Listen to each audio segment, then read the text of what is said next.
The Boy Who Painted the Wind. In the small, dusty village of Ketpora, nestled between the rolling Aravali hills, lived a 12-year-old boy named Aryan. Ketpora was a place where time seemed to move slower than the bullock carts that trudged its dirt paths. It was a village of farmers and weavers, practical people who valued the sweat of the brow over the flights of the mind. But Aryan was different. While other boys played gilly-danda or helped their fathers in the fields, Aryan spent his time staring at the sky. He wasn't just daydreaming.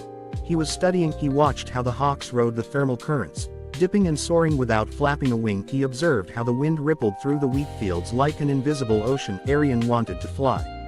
The village of Ketpora was preparing for Makar Sankranti, the great kite festival. It was the one day when the sky became a battlefield of color. The village champion was Vikram, the landlord's son, who flew expensive, store-bought fighter kites with glass-coated strings. He was arrogant, ruthless, and undefeated.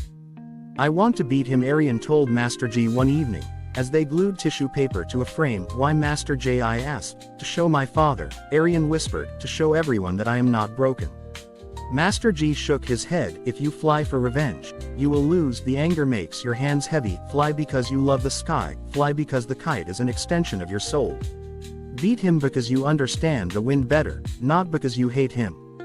They began working on a masterpiece. It wasn't a standard diamond shape. It was inspired by the hawk Aryan had watched for years.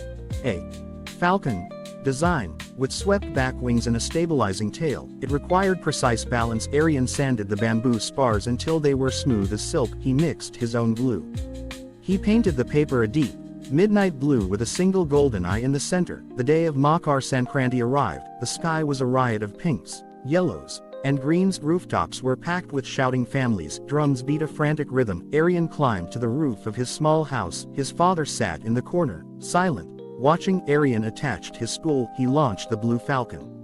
It didn't jerk up like the other kites. It rose smoothly, cutting through the turbulence like a knife. It was fast. Incredibly fast. Vikram spotted the strange blue kite immediately. "Look at that ugly bat," he shouted from his terrace. "Let's cut it down." Vikram maneuvered his large red fighter kite, swooping down to cross strings with Aryan. This was the moment of truth. Usually, the kite with the sharper string and the stronger pull won. Aryan couldn't pull as hard as Vikram, but Aryan didn't pull. He remembered Master G's lesson. The wind is not an enemy to be fought. It is a force to be redirected. As Vikram lunged, Aryan dipped his kite under Vikram's. Sensing a sudden updraft, he released the tension, letting his kite float lifeless for a split second. Vikram's string sawed against empty air. Then, as the gust hit, Aryan yanked his line with his left hand and teeth. The blue falcon shot upward, its string catching Vikram's from below, precisely at the weak point near the bridle. Snap! The red kite drifted away, severed. A roar went up from the nearby roofs. Vikram, furious, launched another, then another. One by one, Aryan outmaneuvered them. He didn't use brute force. He used aerodynamics. He used the wind. He flew with a grace that mesmerized the village. He wasn't a boy with a deformed hand anymore. He was a conductor, and the sky was his orchestra. By evening, the blue falcon was the highest kite in the sky, a solitary king against the setting sun. Aryan slowly reeled it in. His left hand was blistered, his jaw ached, but his heart was soaring. When he finally came down the stairs, he found his father waiting. Ram looked at the kite, then at his son's hand. The hand he had called useless. He reached out and touched the bamboo frame. "I have never seen a weaver work so fine," Ram said, his voice thick with emotion. "You have woven the wind, my son."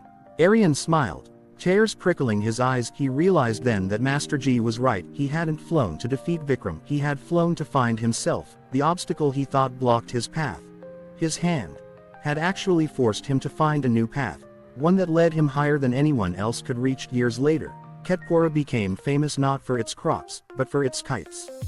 Not in an airplane. He had only seen those as tiny silver specks leaving white trails in the blue. But with his own hands he wanted to build kites that didn't just bob in the wind but danced with it. However, Aryan had a problem. His right hand was born with fingers fused together, a condition the village doctor called God's will, and his father called a burden. And the master kite maker was a man who taught his students a simple truth: broken wings can still fly, as long as you have the courage to paint the wind. His father, a stern weaver named Ram, believed Aryan's future lay in the loom, but Aryan's clumsy hand made threading the delicate needles impossible. "Stop wasting time with paper and sticks," Ram would grumble. watching Aryan struggle to tie a knot with his left hand and his teeth. A one-handed weaver is useless, a one-handed kite maker is a joke. But Aryan had a secret ally. At the edge of the village lived an old man named Master G. He was a recluse, rumored to have been a master artisan in the city before returning to Ketpura to die in peace. His hut was filled with strange contraptions, wooden birds that flapped, bamboo flutes that played by themselves in the wind, and walls covered in sketches of aerodynamics. One scorching afternoon, Aryan gathered his courage and approached Master G's hut, clutching a tattered, lopsided kite he had made from newspaper and broomsticks. Master G was sitting on his porch, whittling a piece of teak. He didn't look up. "The balance is off," he said gruffly. Aryan froze. "Sir, your kite." Master G gestured with his knife without looking. "The spine is too heavy on the left. It will spin, not soar." Aryan stepped closer. "Can you teach me, please?" Master G finally looked up. His eyes were sharp. Assessing, he saw the boy's twisted hand, the desperation in his stance, and the spark in his eyes. "Building requires two hands. Boy, the wind is strong. It demands strength." "I have strength," Aryan said, his voice trembling but firm, "and I have the wind in my head. I just need to get it into the paper." Master G paused. He threw a piece of rope at Aryan. "Tie a taut line hitch. You have 1 minute." Aryan dropped his kite. He grabbed the rope. He didn't try to use his right hand. Instead, he used his left hand, his teeth, and the crook of his right elbow. He moved with a frantic, practiced speed. It wasn't graceful, but 40 seconds later, a perfect knot sat in the dust. Master G picked up the rope, tugged it hard. It held. A small smile cracked his weathered face. "Come back tomorrow at dawn, and bring better paper." Thus began Aryan's apprenticeship. It was grueling. Master G didn't pity Aryan's disability. He ignored it. If Aryan couldn't cut bamboo with scissors, he had to learn to shave it with a blade held between his toes. If he couldn't hold the frame steady, he had to build a jig to hold it for him. "The wind doesn't care about your hand," Master G would say when Aryan failed. "Gravity doesn't give discounts for effort. The kite flies, or it falls. Physics is the only judge."